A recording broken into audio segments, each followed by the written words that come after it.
Hello, beautiful beings, beautiful souls. So good to connect, reconnect, and express what is on my heart, what is on my mind, and share this wisdom with you all. And today, from the Book of Questions, and I'm sure there's going to be a part two to this because I haven't even really began to sit with this. And so last week, I had a question that came up from me because it's soul source. This is something I've been working through. Is how can I stay in my power all the time? I'm going to read little bits and pieces that I have here throughout, but what I find fascinating about this is for those of you who's ever done medicine journeys, or as I call them now, teacher journeys, with sacred plants, there's a heightened energy, there's a sort of awareness, especially on the back end, when the medicine is done doing the peak work, where you're in the peak and everything is making sense, everything is flowing. There's a sense of comprehension and knowing. And when we are there, some people feel elated, and it's like, I just want to stay here. I just want to stay in this place, in this piece of presence. And this is where integration happens. And some of us integrate, some of us don't. We all have our own ways of how we connect. And, for those of us who practice this work daily, with clients, as healers and psychics, how do we stay in our power all the time? Because we go through rituals to prepare the space mentally, energetically, physically, to connect with someone one-on-one. And we channel this energy into the space as we need it. And then we go about our day. Sometimes we may have intuitive hits or guidance or not so much coincidences, coincidences, but not really coincidences because, we're led there. And how do we stay in this space all the time?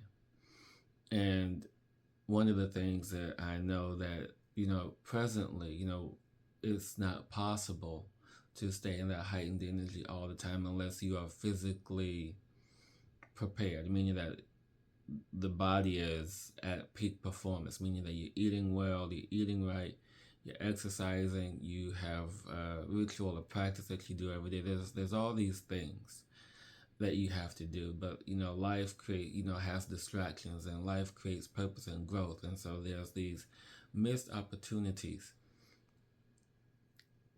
of awareness because we aren't fully prepared to be in that heightened state of awareness and that heightened state of senses and the knowing and channeling energy into this body, and everything's just active and vibrant.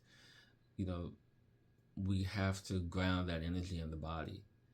And as we move through this, it is a subtle awareness of the energy of the power. It's very subtle.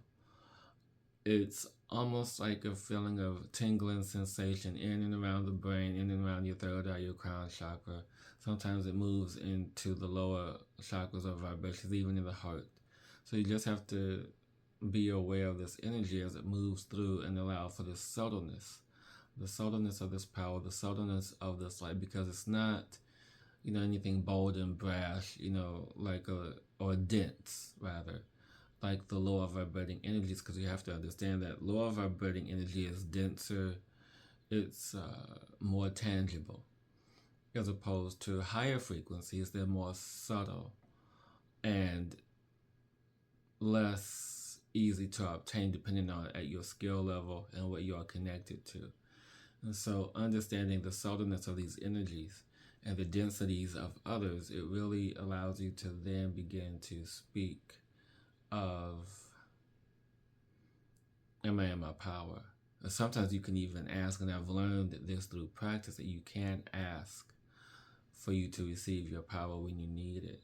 Whether you imbue it in a charm like a necklace or a ring, or whether just in your energetic field, because your energetic field is always on, always present. We're just not aware of it. So you can always tap into that.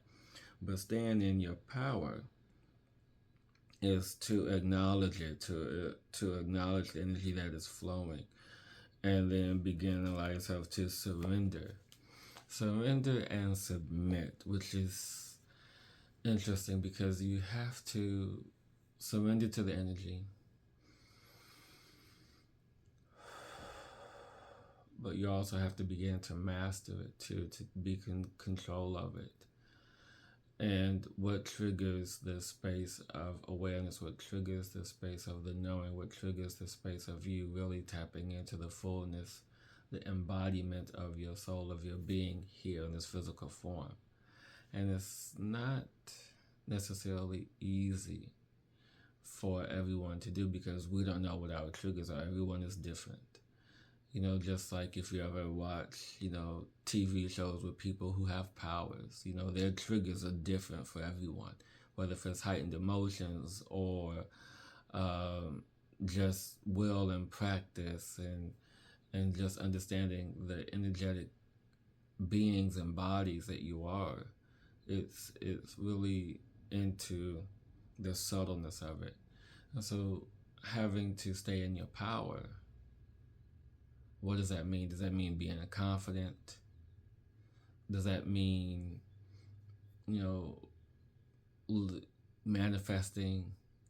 What does staying in your power look like for you? What does staying in your power feel like for you? Is it, you being loud or boisterous, or being subtle and quiet and observant?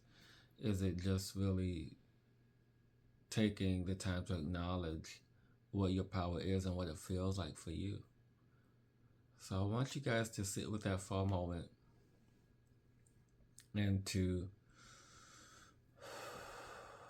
meditate on the words, meditate on the energy, meditate on the feeling of what it feels like for you to be in your power. Because I know we've all had those moments of feeling powerful, feeling mighty, but it's really in the space of, I get it, I surrender, this is my energy, this is my light as I let it flow, and I'm the master of letting it flow. So just let it flow.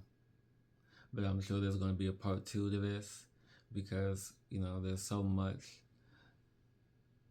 to being omni. No, but there's so much to being you, staying in your power. Acknowledging your power is the first step. And when you begin to acknowledge that, you begin to change your life and your world. So be that, live that, do that.